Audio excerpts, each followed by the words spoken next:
कार्तिक वधी 4 को करवा चौथ कहते हैं। इसमें गणेश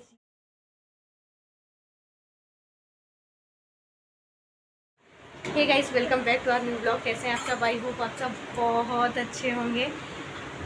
आज है करवा चौथ और मैं पूरा फुल रेडी हूँ। और आज की ये पल्लू का पिनअप जो है वो मेरे पति देव जी ने किया है, तो कुछ इस टाइप का हाल है।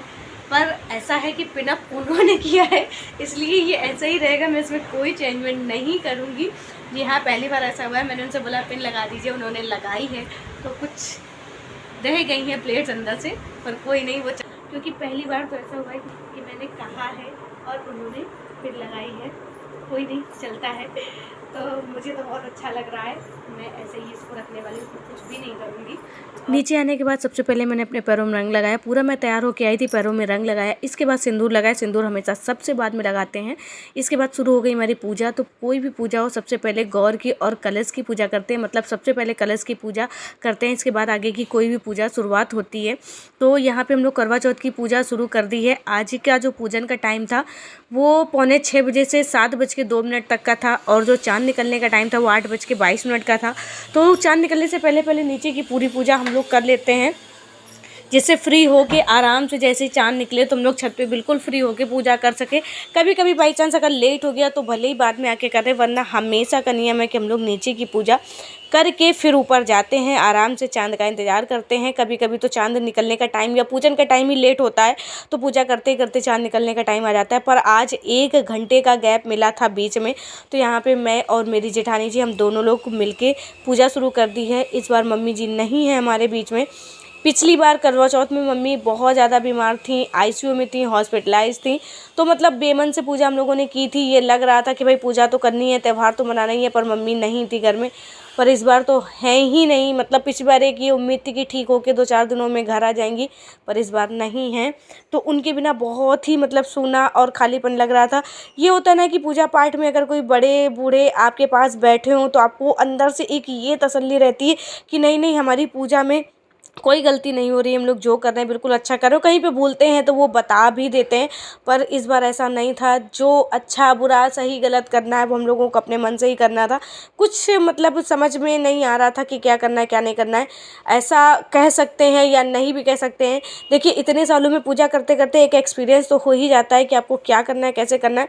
पर होता क्या है कि जो एक सहारा होता है ना, कि हाँ घर की बड़ी हैं, मम्मी हैं, वो बता देंगी कि हाँ अब क्या करना है अब क्या करना है, तो वो वाली जो तसल्ली होती है वो बहुत बड़ी चीज़ होती है।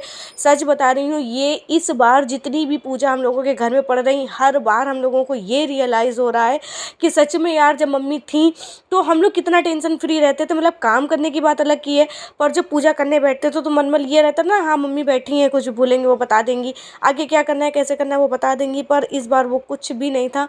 जो करना है सही गलत अच्छा बुरा वो अपने मन से ही करना है। अपने मन को बहुत तसल्ली दे के, दिल को मजबूत करके यहाँ हम लोग पूजा करने बैठे थे। अच्छा नहीं समझ में आ रहा था मतलब कुछ भी, पर पूजा तो करनी है। साल भर होने वाला है। काफ़ी त्यौहार उनके जाने के बाद आ चुके हैं, पर त्यौहार जो हैं 2-4 बार के वो ऐसे ही जाने हैं, हम लोगों को भी पता है। अब तो घर में हम दोनों ही हैं, बस बड़े समझ लो छोटे समझ लो, कुछ भी कर ले, हम दोनों को एक दूसरे का सहारा है। पिछली बार देवरानी जी साथ में थी, इस बार वो भी नहीं है।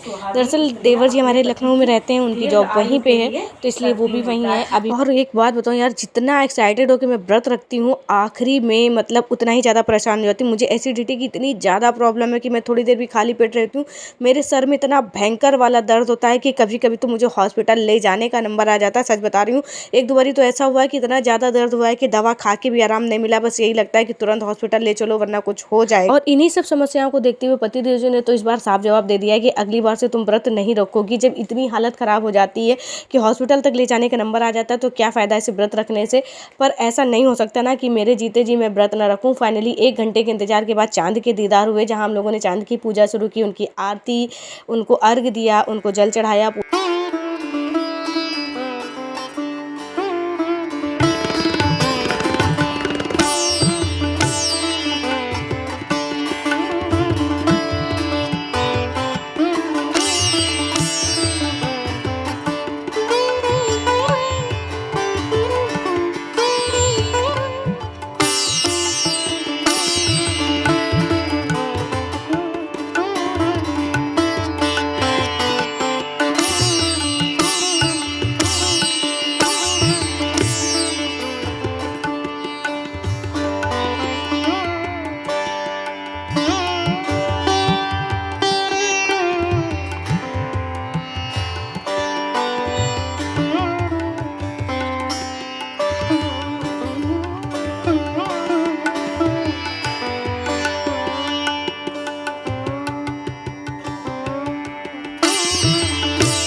इस बार का जो है वो मैंने डिटेल वीडियो सिर्फ करवा चौथ पूजन का ही बनाया है।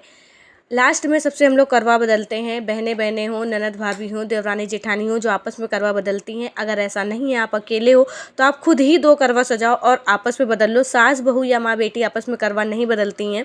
तो हम और मेरी जेठानी रहते हैं हर साल, तो हम दोनों लोग आपस में अपने करवा बदल लेते हैं। ये हमारे कानपुर जो सिटी है, मतलब उसका ये रिवाज है। कैसे कैसे यहाँ पे पूजा होती है। करवा में हम लोग 5 चीज़ें डालते हैं: पूड़ी, पकौड़ी, चूरा, गट्टा और मिठाई। इन 5 चीज़ों को 2-2 करवा हम लोग सजाते हैं। एक एक करवा नीचे ही रखा रहता है जहाँ पे पूजा करते हैं। और ये पीतल वाले जो करवा होते हैं, जो हमारे मायके से पहले बार जब हम लोग करवा चौथ का व्रत रखते हैं तो हमारे मायके से आते हैं। ये वाले करवा हर बार मतलब हम लोग पूजा करते हैं। इसके साथ एक मिट्टी का करवा, कहते हैं शुभ होता है, इसलिए एक मिट्टी का करवा लेके उसको सजाते हैं। जो नीचे जो देवी माँ का कैलेंडर जो करवा चौथ का लगा होता है, वहाँ पर हम लोग छोड़ के आते हैं और एक एक करवा लेके ऊपर आते हैं, जिससे हम लोग यहाँ ऊपर छत की पूजा करते हैं। तो आप लोग भी कॉमेंट करके बताइएगा, क्या आपके यहाँ भी सेम इसी तरह के रिवाज होते हैं या कुछ और अलग होते हैं? और आप लोग मेरा वीडियो कहाँ से देख रहे हैं, प्लीज़ ये भी कमेंट करके ज़रूर बताइएगा। मुझे भी सुन के बहुत अच्छा लगेगा कि कहाँ कहाँ से और कितनी दूर दूर से आप लोग मेरे इस वीडियो को देख रहे हैं। जी हाँ, मैं कानपुर से हूँ। आप लोग कौन सी सिटी में रहते हो और कहाँ से मेरा वीडियो देखते हो, प्लीज़ मुझे कमेंट करके ज़रूर बताइएगा। आपके एक लाइक और एक कमेंट से मुझे बहुत ज़्यादा प्रोत्साहन मिलती है। ये हमारी चाची जी हैं जो घर के जस्ट बगल में रहती हैं। मम्मी के बाद अब इन्हीं का सहारा है। मतलब जो भी कोई काम होता है तो बिल्कुल मम्मी की जगह ये हर काम हमारा करती हैं। किसी भी चीज़ की ज़रूरत हो तो हर समय ये हाजिर रहती हैं। तो अब बस इन्हीं का सहारा है, क्योंकि हमारी जो चाची जी थी वो भी मम्मी के जस्ट 18 दिन बाद वो भी एक्सपायर हो गई थी। तो अब तो जो है बस यही हमारी चाची जी हैं। इसके बाद हम लोग आ गए हैं नीचे। और ये वाला वीडियो ना मैंने अपने बच्चों को कह दिया था शूट कर दो, मैंने ध्यान नहीं दिया उन्होंने कैमरा कैसे पकड़ा है। तो थोड़ा सा आप लोग एडजस्ट कर लीजिएगा, क्योंकि ये बाई मिस्टेक हुआ जो कि मेरे बच्चों ने किया है। उन्हें भी इतना अंदाज़ा नहीं था। हमारे यहाँ मतलब वो वाला रिवाज नहीं है छलनी से चांद को और पतिदेव जी को देखने वाला, क्योंकि शुरुआत से जब से उन लोगों ने व्रत शुरू किया है तब से ऐसा कभी बताया नहीं गया। तो शुरू से ही नहीं किया है, तो कुछ अटपटा सा लगता है कुछ नया करने में। तो फिलहाल हम लोग ऐसे ही नॉर्मली उनकी आरती तिलक कर लेते हैं, पैर छू लेते हैं और हाँ, उनके हाथों से पानी पी के अपने व्रत को खोल लेते हैं। तो प्लीज़ आप लोग भी कमेंट सेक्शन में ज़रूर बताइएगा कि आपके यहाँ कैसा और क्या होता है। सच बताऊँ, इस टाइम मेरी जो हालत थी, बस यही लग रहा था कि कितनी जल्दी मैं ये व्रत खोलूँ और मैं दवा खाऊँ। खाना पानी कुछ नहीं चाहिए था, बस मुझे दवा चाहिए थी, क्योंकि मेरे हाल बेहाल हो रहे थे। मैंने पानी पिया, इसके बाद मैंने चाय पी, क्योंकि चाय तो मेरे लिए बिल्कुल लाइफ लाइन है। मैं बिना चाय के एक दिन भी नहीं रह सकती हूँ।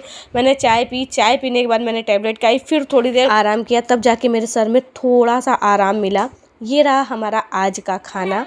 आपके यहाँ भी क्या यही सेम खाना बनता है? प्लीज़ कमेंट में ज़रूर बताइएगा। इस वीडियो को मैं यहीं पे एंड कर रही हूँ। वीडियो पसंद आया तो एक लाइक करिएगा। चैनल पर न्यू हो तो सब्सक्राइब करके बेल आइकन जरूर प्रेस कर दीजिएगा। मिलते हैं नेक्स्ट वीडियो में। Bye bye.